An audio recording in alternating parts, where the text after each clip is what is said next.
yes, welcome folks, Farmer James, Mountainside Beekeeping. Yep, wearing a different hat today. Got my orange hat. Hanging out with my little kid out here and my four-legged child. Running on those mountains of snow. Man, it's blinding sun. As you can see, blinding sun. And look at that mound of snow. That's the edge of the driveway.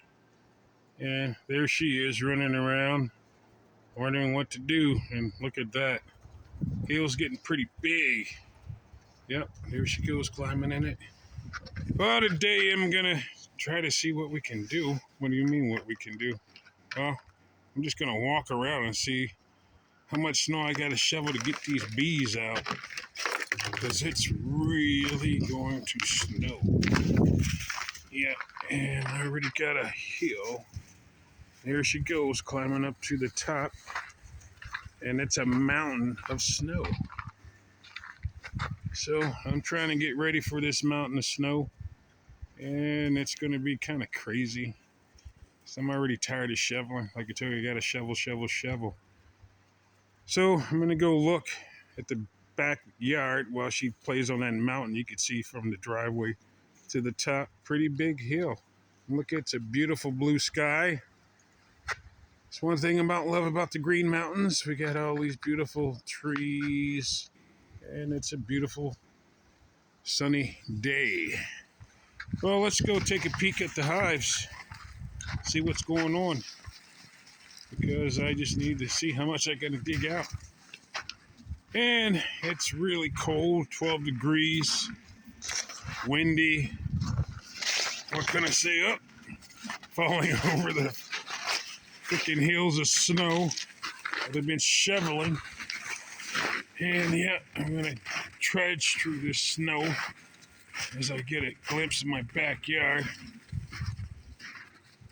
And yeah, it's looking pretty snowy over there.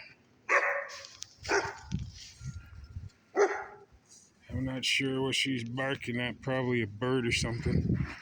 But yeah, I'm gonna walk over here and yeah, look at all that snow. Yep, there's gonna be a lot more of it. And I'm sure you folks aren't worried about me down south. Well, you don't have to worry about these piles of snow. You got other things to worry about, like not freezing your hands off, but looking at your bees and wondering whether or not they have brood, queens, all those things. All I'm wondering about is if my bees are alive. So I'm going to trudge over here. As you can see as I stumble, you can just get a glimpse on top of that. And wow, look at all those bees. And there goes London. But yeah, folks, my bees are covered. You can see on the back side, there's a nice big mound covering of snow. And I like to get that because that's the direction of the north-facing winds. So I'll get that kind of reflection in that snow. But yeah, I'm just trudging along.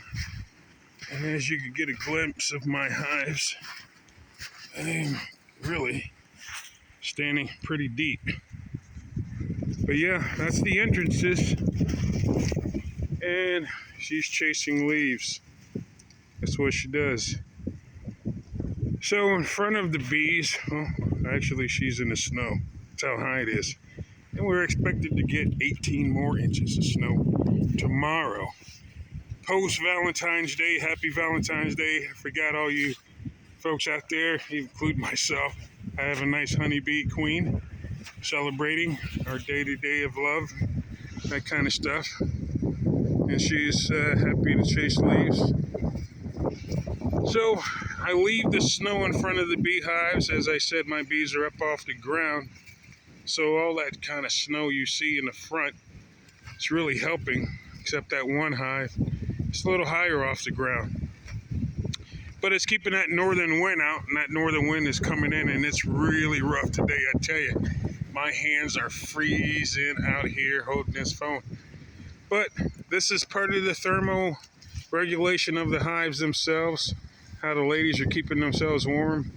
and how she's chasing leaves. But that helped keep out that northern wind. And because they're off the ground, like I said, there's a nice whirlwind of air circulating underneath. So those hives really aren't, what you say, closed off from complete air. If they were on the ground, I would be more concerned about that issue.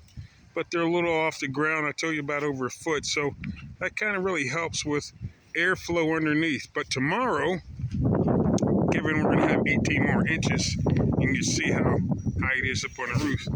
I'm going to need to get that shovel out and do some more shoveling. Very up and coming soon, I'm going to talk about the thermal regulation I do, how it really is effective. You saw the insulation, you saw the black. That black plastic really, well, actually black felt roof tar paper helps on these beautiful sunny days in these mountains, because I really want that little heat to help bring up the temperature. And the foam on the side and or the front, I want to keep that northern wind. It also kind of contains some of that heat. I don't want it rapidly lost at night. And if it was just the tar paper itself, then that heat would just rapidly be lost. So, I don't want my bees bouncing around, burning up all that energy, metabolism being used up a lot to eat all that honey stores. I just want them to enjoy themselves in that hive. And again, Farmer James out here, Mountainside Beekeeping in Vermont, preparing for the largest snowstorm we've had all winter.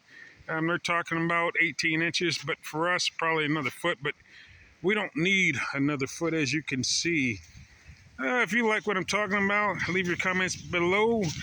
And I'd like to see more comments about, hey, what you're doing in your neighborhood. Let me know what you do to keep your hives going, what your successes or lack of successes are, what you would like to ask me. I'm once again getting another award for being an outstanding educator, and that's what I like to do. I'm going to be coming out with a children's storybook, another educational format. And, just leave your comments down below, like, subscribe. Let me know what y'all like to hear. Again, it's Farmer James up here in the snow, Vermont Mountainside Beekeeping. You folks have a great day.